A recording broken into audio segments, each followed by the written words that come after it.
setting customer expectations in auto service beyond the customer is always right. Join passionate automotive trainer and coach Andrew Uglow as he explores how successful workshops manage and install customer expectations. In this episode, you'll learn why the customer is always right mindset can be flawed. Discover how leading businesses like Apple set and deliver on service promises, and understand the real impact of under-promising and over-delivering. Along the way, Andrew shares some practical insights about service pricing, timing, and the true meaning of customer ownership in modern automotive businesses. I'm your co-host Anthony Pearl, and this is the Frictionless Workshop podcast. Let's get cranking.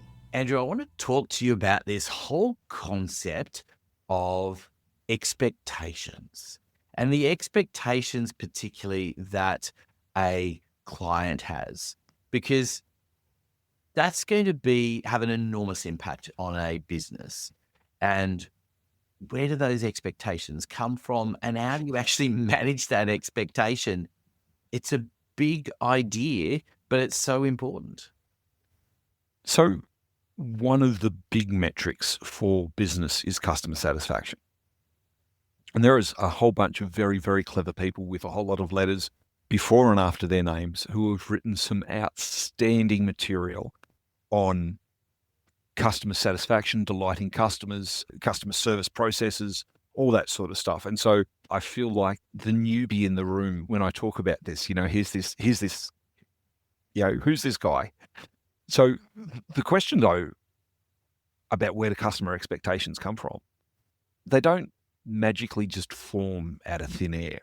There's actually some patterns to how customers form their expectations, but understand that customers will form expectations. And so the thinking, generally speaking, has been that the customer's always right. Customer comes in and says, I want da-da-da-da-da-da-da. Well, the customer's always right. And so we have to react or respond to these customers' expectations. And I'm going to go, that's profoundly flawed. Just like, what if the customer's expectations are outside of what's within the realms of physics? Now what do? Do we change the laws of physics to please the customer? I've got a whatever car I've got, and I want a major service. The service is going to take 6 hours, and you've got 45 minutes to do it in, or else I'm going to be upset. Well, help me understand how that's even reasonable. The customer can have the expectation, but that doesn't mean that the expectation has any foundation in reality. And so I go back to, the question, where do customers get their expectations from? And sometimes they come from past experience. Last time I was in your business, you did my service in 1 hour, and now you're going to tell me it's going to take 3. Well, from the customer's perspective, that's a very reasonable, you did it before, why can't you do it again? And at the same time, the customer doesn't realize that today we're 5 people short.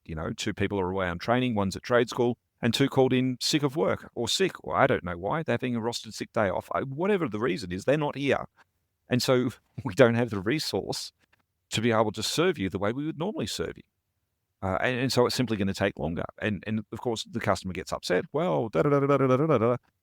Okay, but now we've got a variation between the customer's expectation and what's possible out of the business. The other thing that drives customers' expectations is they went to Apple, or they went to insert other business somewhere else, and of course, Apple are outstanding generally with their customer service. They have a very good process. They have very good people. And so if we go back to the equation of what makes for good customer service, well, we have talented people. Talking about talent management, we have good processes that facilitate talented people being able to apply their talent.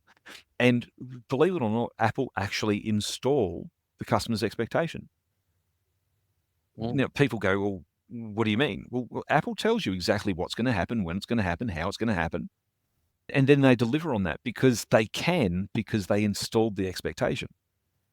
And I go, well, how is that any different to what a workshop should be doing? We should be installing expectations too. Because if we don't, someone else will. And so now we might have a variance between the customer expectation and what we can do, or what we can do today because of the variety. And whenever I think of customer service, I love the Diblet cartoon or comic strip. They were talking about customer service. One of the characters says, customer service surveys are down. What are we going to do about it? and the person responds and says, well, the customer expectations are this, that, and the other, and how are we ever going to meet that kind of thing? And the second person says, well, the customer's always right. The customer's always right. You need to meet the customer expectation. And a third person that's watching on from the background mutters under their breath, yes, the customer's always right and should be punished for their insolence. Just go, maybe that's a different way of doing customer service, but I'm not sure that it's going to show up in the customer satisfaction report as a positive.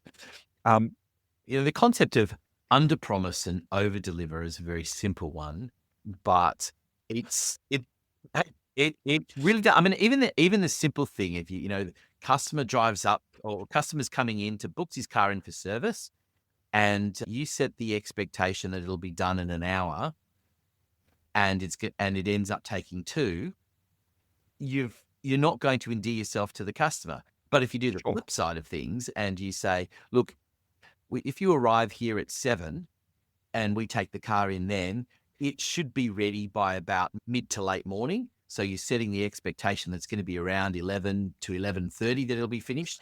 And if you finish that car at 9 o'clock, that's fantastic for the client. Then you potentially. Well, some customers would go, you finished at 9. Why didn't you tell me it'd be ready at 9? I could have done da da da da da da, and they're still upset. Well, yes, there is always that, and some customers are special for absolutely. Some other people reasons. will find a way to be critical no matter what happens. This is true. But those simple idea though of setting the expectations, as you say, whether things will be done on the day or not, what level of satisfaction that they will have with it. I think one of the simple things is that you also have to realize that some clients' expectations have been set by previous experience at other places. And that makes it more challenging. I mean, the simple, dumbing it down to a simple example is that I've been to places where my car's being serviced and they will clean the vehicle as part of it. They'll do, a reasonably thorough car wash. Like they'll come out looking good. They'll do a quick vacuum. That's all part of the service. Now, then you go to the next place and they don't deliver on that. You go, why isn't my car as clean as it was when the last time it came out? Now, there can be all sorts of reasons why that may not happen. And so it's about setting those expectations from the beginning. And part of it might be a price thing too, and a time thing, and any number of different things. Like, the last place you paid $500 for the service, this place you're paying $250 for the service. Well, that makes a difference. It does make a difference. There's no time and resources to clean the car at the $250 mark. There is at the $500 mark. The Frictionless Workshop podcast is brought to you by Solutions Culture. For details on how to get in touch with Andrew, consult the show notes below. And don't forget to subscribe so you don't miss an episode. Now, back to the podcast.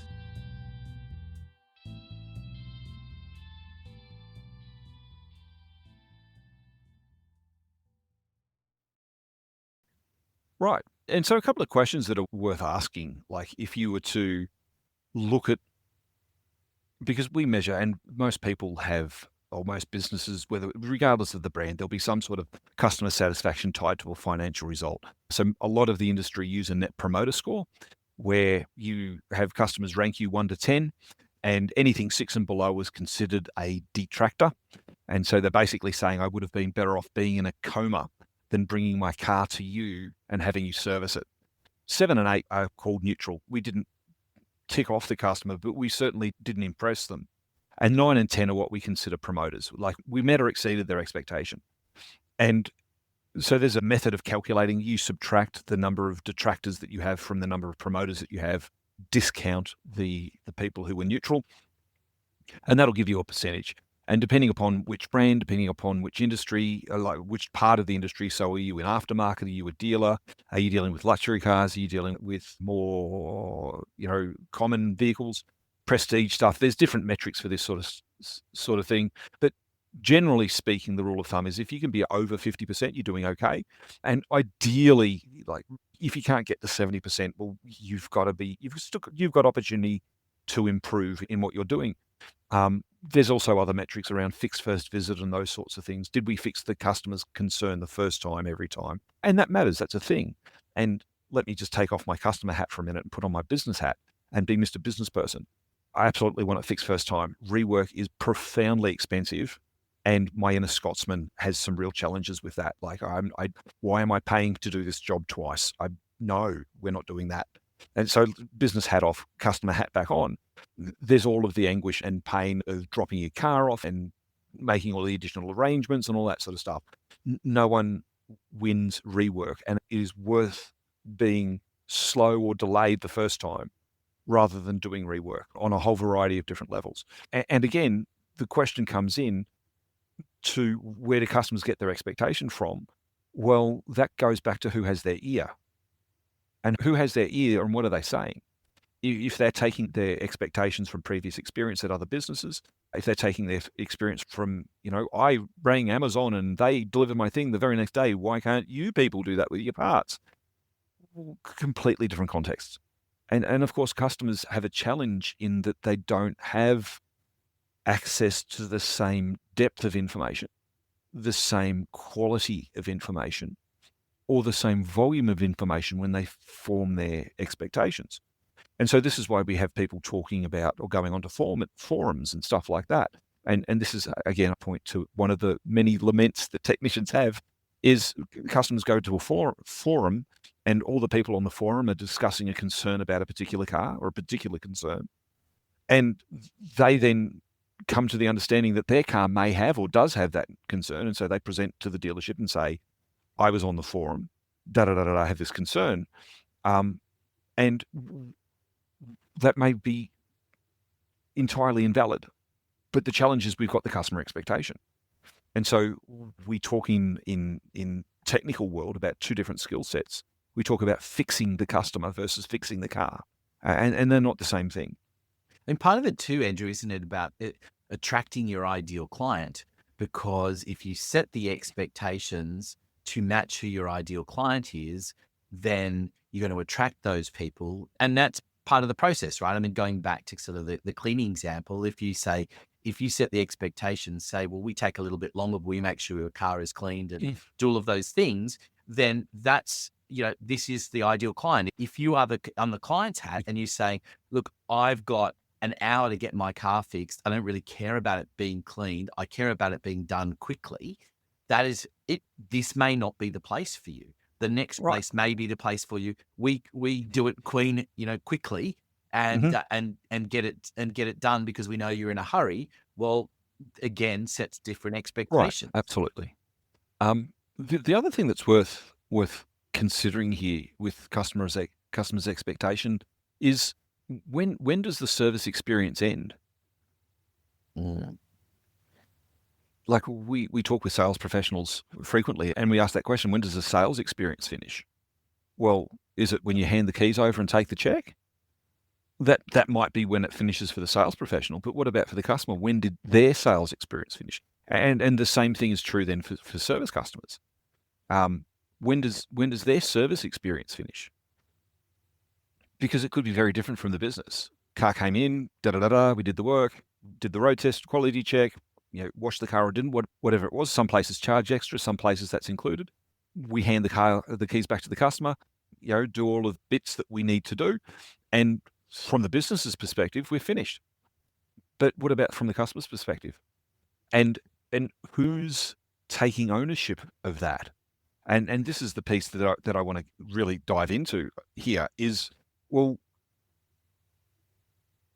if we don't take ownership as the business, if we're not taking ownership of the entire customer experience, someone else will. They will get their information from somewhere else. They will get their information from sources that may or may not be reliable, sources that have a vested interest, sources that could in fact be absolutely spot on, but they will get their information from somewhere else if they don't get it from us. And so there has been what's the word I'm looking for? There has been an opportunity to improve would be a really nice way to say this around customer ownership. And I like to use the term installing the customer experience and doing it at a micro level, like baby steps. Here's Now that you've bought the car, here's what you can expect. This is how you bring your car into service. This is where you park. This is what the discussion we're going to have. And you're going to see this, and you're going to see this, and you're going to see this, and take all of the mystery out of it and explain, we only take bookings in 2-hour lots because we can't effectively look after your car at speed. It just isn't going to produce the quality that you deserve. And so these are the sorts of things that need to be in the communications, in the text messages, in the emails or the videos. And I know of aftermarket businesses particularly who are doing this very, very well. And perhaps the big distinction between dealer businesses and aftermarket businesses is that dealer businesses have a pipeline of new customers because they buy the car, whereas aftermarket businesses don't have that luxury. And so they have to find their customers. And given the shortage of technicians at this point in time, that is less of a challenge because everyone's booked out 2 weeks because there just isn't enough people to do the work, which of course presents some challenges around customers' expectations. Oh, but I'm going away next week. Well, yes, maybe you are, but not with your car serviced by us. Yes. So, And it's hard too, isn't it? Because some of these expectations, as you say, in a dealer sense, are set by the manufacturer who say, right, the first service is included, service costs are fixed at this price. yeah, absolutely. All of those things set a deal of expectation, for the client in the first place. Yeah, and not without cause. Like I think some things spot on.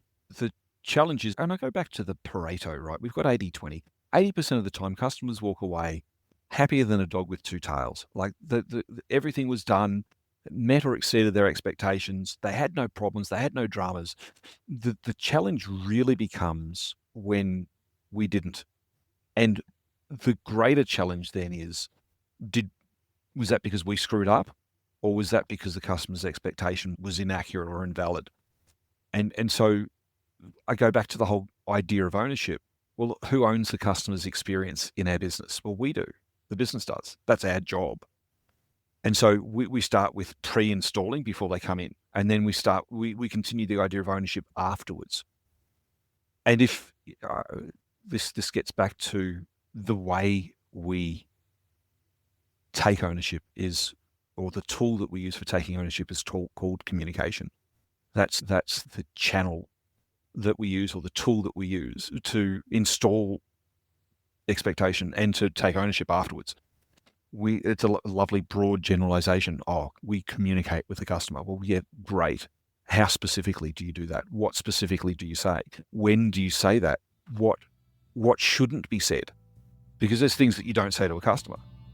Thank you for listening to the Frictionless Workshop podcast. For details on how to get Andrew working with you and your technicians, take a look at the show notes. There's also a link to some special content you can access.